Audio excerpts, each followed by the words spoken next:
Right, wiring time. So we've got two looms, I think. So this is one loom, which I don't know. It might be the 2JZ one. It looks quite taped up and ragged. What the fuck was that? Like bird shit? Something just fell from the sky. Right, then we've got this mess of stuff.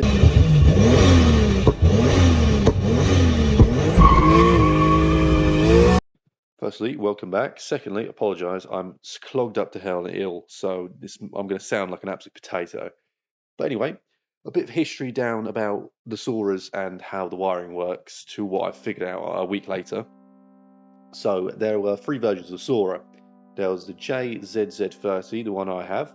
There was the 32, which is the V8, I believe, and I think the 31, which is the 2JZ. Now, I don't exactly know if they all share the same wiring loom for the front end. I would assume the JZs do, and maybe the V8 does for the body, because all the bodies are going to be the same. Less, obviously, ABS, which is what I had the issue with here. And also, you have to include the fact that airbag sensors and stuff, which I didn't have in my model. From what I've looked around, read, and kind of figured out to the best extent I have, again, it's an import, it's hard as hell to find any information and parts for this car. I believe that the V8 versions and later models came with full airbag sensors and the whole bish bash bosh. As you've got these body connectors, which I might be able to get a picture up hopefully, which plug into either side of the doors. So as you open the door, right at the bottom of the seal at the front of the car, there's two big connectors on both sides. It's 4 total. And they are for the safety restraint system, I think it's called, SRS, something like that. Now this is what the airbag connectors connect to and kind of helps sense the whole car what's going on. Now, it took me a while to figure this out. I did not know that. I thought, based on wiring diagrams, which of course include everything that the car has to offer, I thought I should have had them. So I did spend forever trying to figure out what wire does what's the safety wires, what do we need to be careful of, and also keep in mind, most likely, this is 2-year-old copper. It's going to be very frail, very gentle. I'm going to have to deal with it. I don't think I broke anything. I doubt I did, because at the end of the day, it's wires and rubber, and it's very, very robust. But I don't know how long it's been in this Primani bag for. These two looms, and well, 3 looms, also a 2JZ, I believe, wiring loom, and 2 body looms have been crammed into this Primani bag for probably, I would assume, about 2, 3, 4, 5 years, maybe even longer. Okay, let's separate this. I think that looks like an engine loom. These look like body looms, which was weird that there's 2.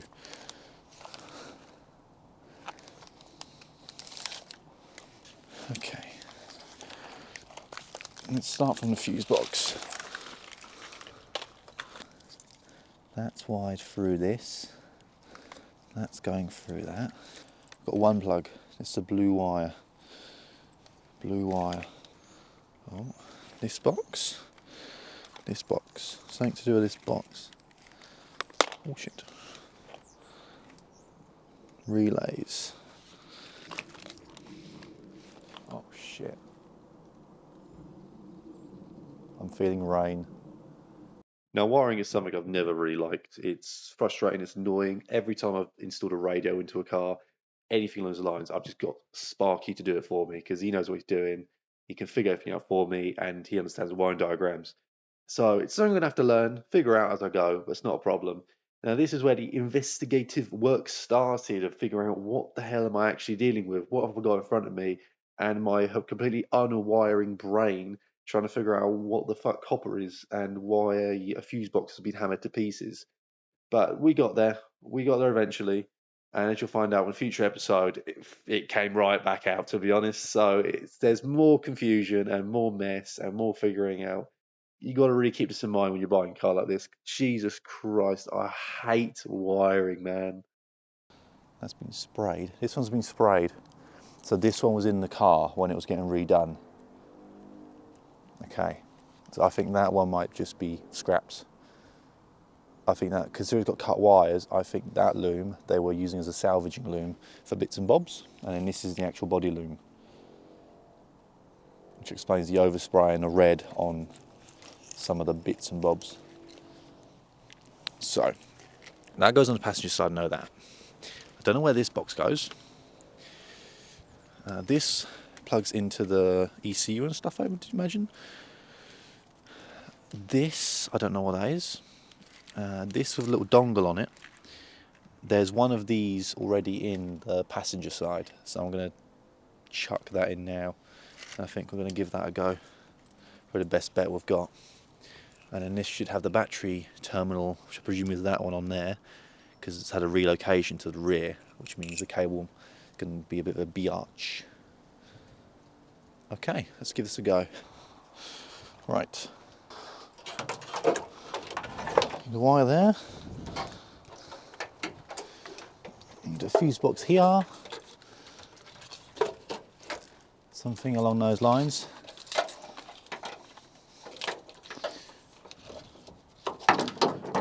Just chuck you somewhere.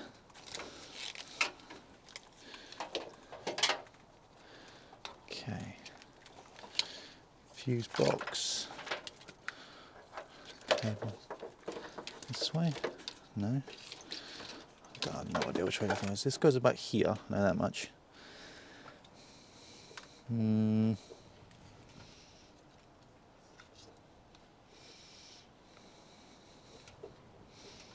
assume this way around. Like that. Oh, that kind of fits. Stuck on something. This goes... Where does this go? Right, so this has had a loom tuck. So on these cars, when you run a really big rims or really low, the loom rubs under here. So instead of running it underneath the arch, through underneath here, and popping out of this hole, which is this cover, people will just run it up top, which is a bit ugly, but you can hide it. Which means this might actually run all the way over there. I've still got to figure out where this bit goes. So these holes in the loom here line up with this quite nicely, and this one will line up with this. There we go, and so on. Just gonna have to figure out where, how, what goes.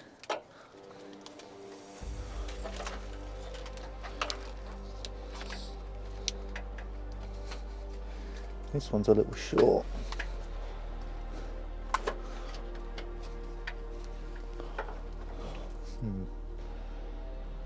It does make sense that runs there. I think the fuse box is blocking it.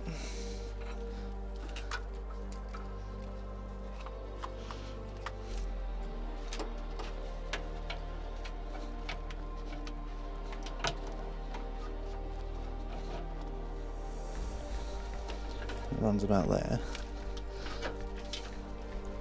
That runs there. And the fuse box goes about here.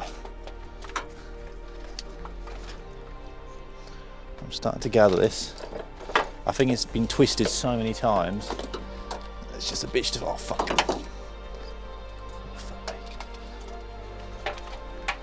Yeah, so I know that goes there. This probably bolts into here, over the top, like an arch, a rainbow. Probably into that hole, I'd imagine. He looks about right. Oh, but it's snapped. That's a... Look at some reference pictures. And this goes about here. That hole? That's snapped. Oh no, that's a ground. Which hole does this attach to then? That one?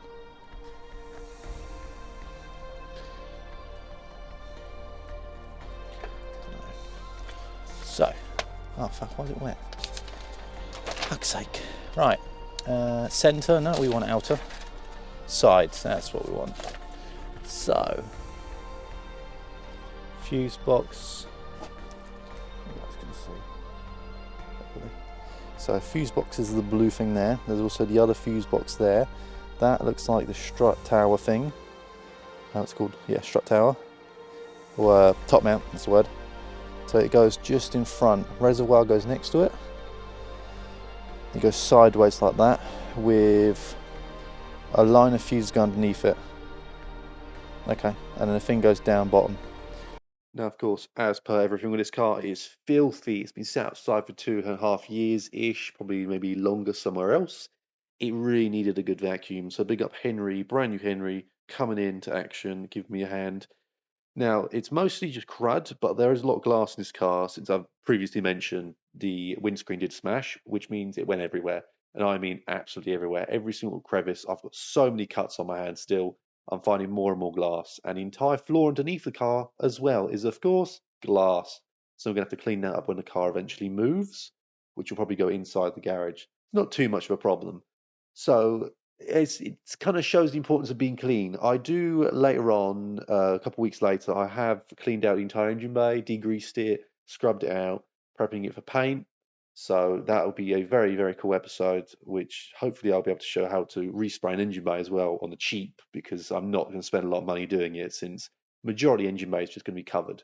Although I do have plans to make a nice and tidy engine bay, but I'm just going to have to see how I go and carry on thinking about the wiring because you can't make loads of plans and then when you turn the key it doesn't start, or go into accessory mode is what I'm going to probably try in a couple of weeks' time.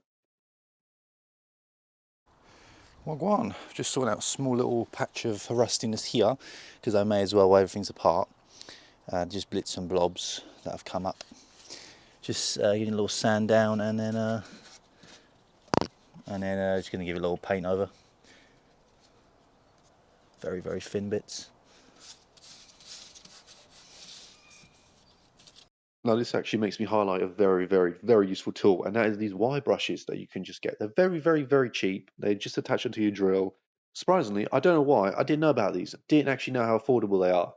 The only one so far I've actually found useful is the circular one I'm using currently, because you get this cone-shaped one, and I think it's a long one. But the cone-shaped one, it just wants to rip your wrist to pieces. It really, really fights you because of obviously how it rotates. And the little pin one, the pointy one, I haven't found a use for it, to be honest. Maybe for very small stuff, but you need to apply quite a lot of pressure, which is why I really like this one, because you can very easily just pull opposite which way the drill's spinning, and it's reusable, because you can just reverse it. Empty out the boot. So, I've got a feeling that power cable might be just a bit too short to reach the terminal, which needs to run through the boot. Obviously, it runs through the passenger seat, through the footwell, and it attaches onto this point here, like that. And I've got a feeling that it won't reach, because usually the battery would sit here, and obviously that would just go boop and connect straight away. So this will be, I'll have to figure it out, see how that goes. So I'll weigh that up now. I'll try and get as much length on it as possible, and I'll see what happens. Well, that didn't go well. So while I wait for the rain to settle, I'll run you guys through some bits. So this is the boot. I've shown it a few times, but this is the ABS cable I was talking about. This is a equalizer thing. I thought there's two because there's another one at the front, but I'm not going to question it. There's an audio cable there, which just runs to the bottom. If I can grab it. Okay, it's too much shit there. That's a new battery. I've just popped it in because I think it's only leaking sideways. There's the ground. It grounds there and it grounds up there. So that's good, there's two grounds. And then that's obviously the 12 volt positive that runs along. I've got two dehumidifiers. That's the tank, 70 litre tank. Yeah, that, if you can see it up there, that's into the audio. Again, plenty of audio cables running around, which is hopefully where they'll leave it. I hope there's nothing else. There's also some cables there, not sure what they're for. They might be for the headlights. I'll have a play around with them at some point. Once I've got probably the main loom on and running. And yeah, that's the spare loom. I've just chucked it in there, so emptied this out of all the crap, gave it a little vacuum, just because it needed it really. Then all these seals here need a vacuum because there's loads of crud. All of this needs a solid detail, which hopefully I might just get professionally done. I don't know, I'll see how I feel. Yeah. ECU, I don't know if it's the right one, because I can't get the plugs to match up, but then it might just be that my loom's the wrong loom. Annoyingly, the part number there is scrubbed out, so I can't really tell. There you go. But we'll work it. Just waiting for the rain to stop, and then I'll continue routing that cable underneath these seats. Let's see, there's a bit of metal here. There you go. And I'll route it along that metal, along this sill. Oh, there you go. Along this sill, under there, and it will pop out on the engine, out this little hole here, and it'll go whoop, straight in, hopefully. That's the goal. It looks like the rain's stopping, so I'll try and get on that now and see how far I can really get. Okay, update. Whew. I can see why they ran the cable this way, because there's nothing that way to run it through unless you kind of have it awkwardly sticking out, and I'm not really sure about that. So I'm going to run it through. There's a couple of holes just there, very big ones. I'm going to run it through, and then you can run underneath the dash and in. I've managed to push it through all here, get as much slack as I can, because little small shielding's kind of taken some damage, the rubber, but it's not too bad. Nothing obviously horrific, because that would not be good. Oh fucking hell, camera's out and it's starting to rain. Let me bring it inside. I need to tidy up I sprayed a load of silicone to kind of help protect the cable and lead it through, or I needed it. So you just need to get the silicone off now. Oh, fucking hell, look at that. Filthy, what the hell? Problem is, I'm used to seeing very serious rust, so when I see any, I panic, but I don't even know if it is rust or if it's just bits and bobs. Okay, so the cable will run through that way. Try and make sure it avoids everything important. Yeah, there is a nice gap actually. Let's try that. Also, I've got this cable, which I don't know what this is for. It's black cable. I've got some of these. I just put random nuts and stuff as I find them. Bolts and shiz, make life a little bit easier. Random cables, that's an audio cable, so that might be plugging in here. Oh yeah, that's the connectors. Connectors here.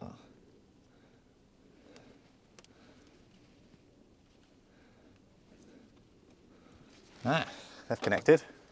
Hope you can see that. So that's to the speakers in the doors. Interesting. Got to figure out how everything goes, but also this cable's run to the front of the car for some reason. I don't know what it is. No clue. Go. Check twice, then push. There we go. Okay, now that's our cable. The goal is to try and squeeze this through one of the gaps in there, which I won't be able to film because there's too much shit here. Try to film the other end, and that will hopefully work. So give me 15 minutes, hopefully, and it should work. Now this cable, it was just a test fit of kind of figure out where's it going and how I'm going to get it there, because it is an absolute ball ache.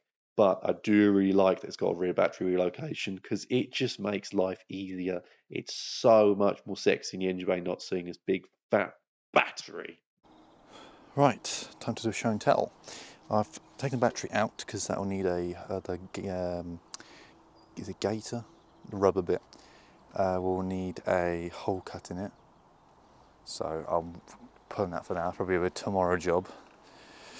What else have I done? It's starting to rain. Second camera comes out, it rains. That's all wrapped up to be protected. In here, oh shit. On cue, literally, every time I get the camera out, hopefully you can see. So that is the grommet, that's what I'm trying to say. Yeah, that's the grommet. That's what we'll need to cut a little hole in. And that just goes up there, which ends up in the engine bay. In the engine bay, right there. And the battery route along here and go into the fuse box. Trying to figure out how that gets wired up the ABS. But we'll leave it for now. I'm missing the front two sensors anyway. I would like to make this an ABS car. It was one clearly, and it's a lot better and safer. There's no reason to delete your ABS. That is the engine loom, and down there I think is the automatic gearbox loom. I think so. That I'll just be able to blank off a bit of rubber once I can. Okay, let's hide this because it's fucking pouring it down. That's probably all I'll do today, I imagine. Done a decent amount. The weather's clearly turning for the worse, so there's no point just playing around, trying to avoid the rain. So I'd say it's a success. 1-1. Well, unfortunately, today might be a bit of a short video because it's more of me playing around and trying to figure stuff out with my head. But I'm doing one tomorrow, so I'll try to combine them. Depends what I do tomorrow. Maybe open up door cards. But it's been a pretty successful day overall. We've obviously run the wires, run the front wiring loom. Need to figure out how stuff connects down in the bottom bit next to the ECU. I doubt we'll need the ECU connected to turn on the accessory mode because I've got a feeling this is the wrong ECU based on the plugs. A little bit dirty. I don't know. I'll have a little plug up and figure around in a second, just before I leave. Just try and figure stuff out. But I've got a feeling, yeah, this isn't right. This something ain't right. I've also got the automatic gearbox ECU, or whatever it's called, underneath the computer. So I'll probably remove that because what is the point? There's no point in running it because this will be a manual car for the big boys.